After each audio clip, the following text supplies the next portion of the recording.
যারা শ্রীকৃষ্ণকে ঈশ্বর মনে করেন এবং স্রষ্টা মনে করেন যে তিনি স্রষ্টা বা ঈশ্বর, এবং শ্রীকৃষ্ণর মূর্তি বানিয়ে পূজা করেন, ফটোতে পূজা করেন, তাদের ঈশ্বরের একার সৃষ্টি করার কোনো শক্তিই নাই। তাদের ঈশ্বর একা দুর্বল, এই কথাটি আমার নয়। এই কথাটি হলো ব্রহ্মবৈবর্ত পুরাণের। ব্রহ্মবৈবর্ত পুরাণের ব্রহ্মখণ্ডে লেখা রয়েছে শ্রীকৃষ্ণ কর্তৃক রাধা স্তুতি।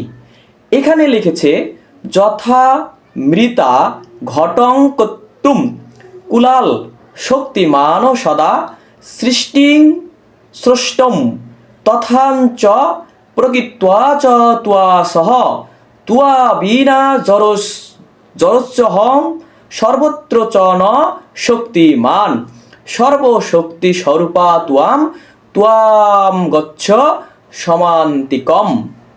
বঙ্গা অনুবাদ দেখুন। কুম্ভকার যে প্রকার মৃত্তিকা দ্বারা ঘট নির্মাণে সমর্থ হয়, তদ্রূপ আমিও প্রকৃতি এবং তোমার বলে সৃষ্টি করতে সমর্থ হই। কার বলে? রাধারানীর শক্তিতে শ্রীকৃষ্ণ সৃষ্টি করতে সমর্থ হয়। তোমা ভিন্ন আমি জড়বৎ। দেখেন, রাধারানী ভিন্ন, এই শ্রীকৃষ্ণ জড়। শ্রীকৃষ্ণর কোনো শক্তি নাই। যারা শ্রীকৃষ্ণকে ঈশ্বর মনে করেন তাদের ঈশ্বরের কি নাই? শক্তি নাই। তাদের ঈশ্বর জড়র মতো, রাধার শক্তি বিনে।